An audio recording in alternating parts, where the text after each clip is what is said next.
पाप के 3 द्वार कौन कौन से हैं जिनका उल्लेख गीता में किया गया है?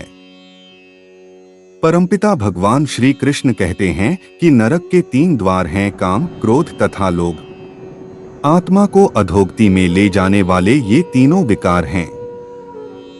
काम, क्रोध व लोभ आत्मा का नाश कर देते हैं। इसलिए इन तीनों दोषों का समूल नाश कर देना चाहिए।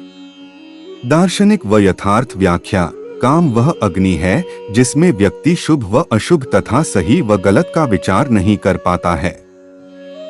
क्रोध ऐसा दानव है जो क्रोध करने वाले का विनाश पहले करता है। लोभ के कारण हिंसा हो सकती है। काम व क्रोध के वशीकरण होकर व्यक्ति अपने रिश्तों तक को भूल सकता है। यदि कभी आप परिवार में ही पत्नी पर ही क्रोध कर बैठे, क्रोध में हाथ छोड़ दिए या उससे भी आगे बढ़ गए तो विनाश तो आपका, पत्नी का व आपके बच्चों का ही तो होगा। क्रोध हिंसा को जन्म देता है। बहुत सामान्य विवाद की स्थिति होने पर ही क्रोध में आकर कोई व्यक्ति किसी की जान तक ले सकता है। लोभ तो ऐसी बुरी वृत्ति है जिसके चंगुल में एक बार यदि फंस गए फिर उससे बाहर निकलना बहुत मुश्किल हो सकता है। परिवार में ही किसी की संपत्ति का लोभ, व्यवसाय में ही लोभ के चक्कर में कुछ गलत कार्य व यहाँ तक कि मित्रों से ही लोभ के कारण विवाद इत्यादि कर्म ऐसे हैं जिससे सिर्फ व सिर्फ कष्ट व दुख मिलना है। इसीलिए भगवान कृष्ण ने काम, क्रोध व लोभ को नरक का द्वार इसलिए भगवान ने यहाँ स्पष्ट कर दिया है कि यदि तीनों दोषों में कोई भी दोष आपके अंदर विद्यमान है तो नरक का प्रवेश द्वार आपके स्वागत में खड़ा है तथा आत्मा के अधोगति यानी अवंती की बात कही है। आत्मा अपने कर्म व तप से उन्नति की ओर बढ़ती है व परम उन्नति प्राप्त करने में कई जन्म लग जाते हैं, लेकिन दिशा तो सही है।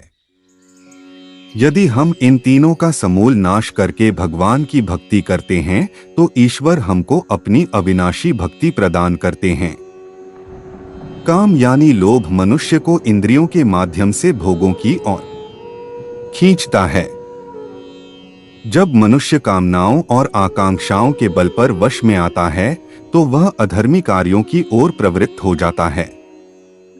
काम उसे भोगों के आदान प्रदान में बंधन में डालता है और उसकी सांसारिक आवश्यकताओं की प्रतिस्पर्धा में उसे चिंताओं और दुखों से भर देता है। क्रोध मनुष्य के मन में उठने वाली बाधाओं और नाराजगी की भावना है। जब मनुष्य क्रोध में अपने वश में आता है तो उसका विवेक दुर्बल हो जाता है और वह गलत कार्यों की ओर प्रवृत्त होता है। क्रोध मनुष्य को विवेकहीन बनाता है और उसे गलती करने के लिए प्रेरित करता है। लोभ मनुष्य की लालसाओं और स्वार्थ की भावना है। जब मनुष्य लोभ में अपने वश में आता है तो उसकी बुद्धि अनिष्ट के लिए विपरीत हो जाती है और वह बुरे कार्यों की ओर प्रवृत्त होता है। लोभ मनुष्य को संग्रह करने की भावना देता है और उसे गैर न्यायिक और अन्यायिक कार्यों में ले जाता है। ये तीनों गुण मानवीय अवगुण हैं और गीता में इनके द्वारा व्यक्ति को उनके अनुभवों से दूर रहने का सम्मानित मार्ग बताया गया है। इन गुणों को नियंत्रित करके मनुष्य आत्मसंयम और समत्व की स्थिति में स्थिर होता है और अपने आप को आध्यात्मिक विकास की ओर ले जाता है। इन 3 गुणों को नरकीय द्वारों के रूप में वर्णित करने से भगवद गीता हमें यह संदेश देती है कि हमें इन गुणों का त्याग करके आत्मविश्वास, संतोष और आध्यात्मिक उन्नति के मार्ग पर चलना चाहिए। इससे हम अधिक सुखी, समर्थ और आत्मसंतुष्ट हो सकते हैं। जवाब अच्छा लगे तो कमेंट जरूर करें। धन्यवाद।